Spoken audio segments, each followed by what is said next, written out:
में अभी तो ये शुरुआत है और यशस्वी प्रधानमंत्री की तीसरी बार सरकार आपकी सबकी उपस्थिति बता रही है। कोई शंका नहीं है, जिस प्रकार से आपने विधानसभा में प्रचंड बहुमत के साथ सरकार बनवाई है, निश्चित रूप से 2024 में मोदी जी की सरकार तीसरी बार बनने वाली है। दुनिया की कोई ताकत मोदी जी को प्रधानमंत्री बनने से रोक नहीं सकते। मुझे इस बात की भी प्रसन्नता है कि आज का समय, आज लगभग 17 तारीख हो गई है और 22 तारीख में कोई बहुत दिन बाकी नहीं है। हमारा अपना अयोध्या, क्या मथुरा, क्या काशी, जिस प्रकार की सांस्कृतिक बयार चल रही है, और खास करके हम तो वो लोग हैं जिनने आज भी काशी के अंदर जहां भगवान की पूजा होती है वो अहिल्या माता का बनाया वही मंदिर है जहां पर हमारे काशी विश्वनाथ के बाबा विश्वनाथ की पूजा होती है। वो अयोध्या में घाट अगर है तो अहिल्या बाई का घाट है। जो मंदिर तोड़ा गया था 500 साल पहले, वो अपने इसी मालवा के एक वीर सपूत सम्राट विक्रमादित्य के नाम से इतिहास, जिसको कई कई रूप में जाना जाता है। सम्राट विक्रमादित्य द्वारा 2000 साल पहले बनाया हुआ मंदिर 500 साल पे आतंकवादियों ने, क्योंकि उस समय उनका साम्राज्य स्थापित नहीं हुआ था, बाबर कोई उस समय राजा नहीं बना था, कोई सम्राट नहीं बना था, लेकिन आतंकवादी टाइप एक छोटा समूह आया जिसने बाद में हमारे देश पे कब्जा कर लिया और हमारे देवस्थान को नष्ट भ्रष्ट किया। मुझे इस बात की प्रसन्नता है, सुप्रीम कोर्ट के निर्णय के आधार पर यशस्वी प्रधानमंत्री के नेतृत्व में सुप्रीम कोर्ट के निर्णय का पालन कराते हुए यशस्वी प्रधानमंत्री डंके की चोट शिलान्यास समारोह में भी बैठे थे। और अब हमको मालूम है भगवान का गर्भगृह में अगर उनका प्राण प्रतिष्ठा का कार्यक्रम होगा तो निश्चित रूप से वो अवसर हम सबके लिए एक अविस्मरणीय अवसर होगा।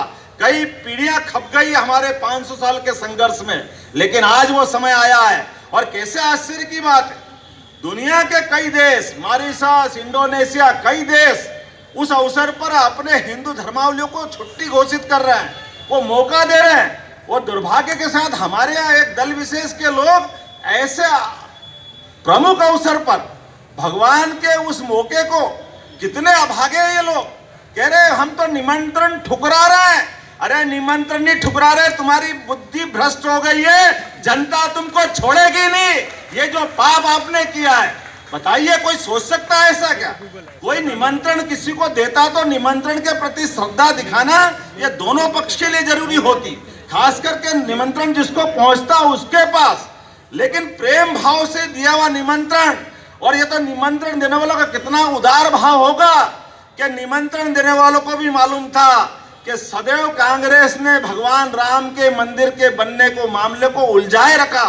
शपथ पत्र के साथ सुप्रीम कोर्ट में कई बार उनने अड़ंगे लगाए, लेकिन जैसे प्रभु राम सबको क्षमा करते हैं उसी प्रकार से हमारे मंदिर निर्माणकर्ताओं ने सबके साथ सबको लेके चलने के भाव से निमंत्रण दिया।